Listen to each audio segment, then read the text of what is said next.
सूर्य जब एक राशि से दूसरी राशि में प्रवेश करता है तो उसे ज्योतिष शास्त्र में संक्रांत कहते हैं। मकर संक्रांति के समय सूर्य मकर राशि में प्रवेश करता है। एक संक्रांति से दूसरी संक्रांति तक की अवधि को सौर माह के रूप में जाना जाता है। पौष मास में सूर्य उत्तरायण उदय होने के बाद मकर राशि में प्रवेश करता है, जिसे देश के विभिन्न क्षेत्रों में अलग अलग प्रकार से उत्सव के रूप में मनाया जाता है। उत्तर भारत में हर साल 14 जनवरी को मकर संक्रांति मनाई जाती है। माना जाता है कि संक्रांति से अच्छे दिनों की शुरुआत होती है। इसका कारण यह है कि इन दिनों में सूर्य दक्षिणी गोलार्ध से उत्तरी गोलार्ध की ओर गमन करता है। इससे देवताओं के दिन शुरू हो जाते हैं। धार्मिक मान्यता के अनुसार इस दिन स्वर्ग का द्वार खुलता है, इसलिए इस दिन किया गया दान पुण्य अन्य दिनों में किए गए दान से अधिक फलदायी होता है। भीष्म पितामह ने इसी दिन को चुना था। मकर संक्रांति के दिन शुद्ध घी और शाल का दान करने से मोक्ष की प्राप्ति होती है। महाभारत के दौरान भीष्म पितामह ने अपनी देह त्यागने के लिए मकर संक्रांति का दिन चुना था। गीता में कहा गया है कि जो व्यक्ति उत्तरायण में शुक्ल पक्ष में शरीर का त्याग करता है उसे मुक्ति प्राप्त होती है। मकर संक्रांति पर सूर्य के अस्त होने पर लोग इस दिन को हर्ष और उत्साह के साथ मनाते हैं।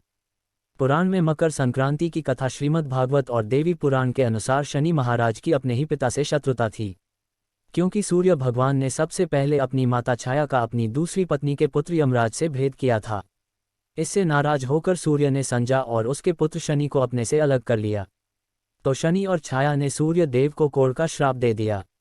मकर संक्रांति सूर्य और शनि के वरदान से जुड़ी है। अपने पिता सूर्यदेव को कुष्ठ रोग से पीड़ित देखकर यमराज बहुत दुखी हुए। यमराज ने अपने पिता को कुष्ठ रोग से मुक्त करने के लिए घोर तपस्या की, लेकिन सूर्य ने क्रोधित होकर शनि महाराज के घर में कुंभ राशि को जला दिया, जिसे शनि भगवान का चिन्ह माना जाता है। लिहाजा शनि और उनकी मां छाया को कष्ट झेलने पड़े। यमराज ने अपनी सौतेली मां और भाई शनि को संकट में देखकर उनके कल्याण के लिए उनके पिता सूर्य भगवान को समझाने की कोशिश की। तब सूर्य ने कहा कि जब शनि दूसरे भाव यानी मकर राशि में प्रवेश करेगा तो शनि का घर धन धान्य से भरपूर होगा।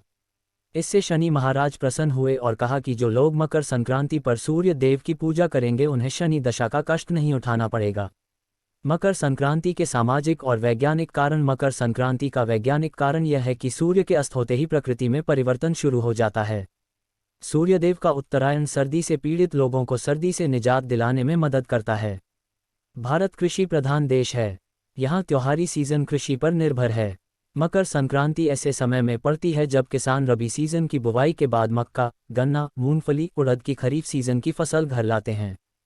किसान का घर अन्न से भर जाता है, इसलिए मकर संक्रांति खरीफ है।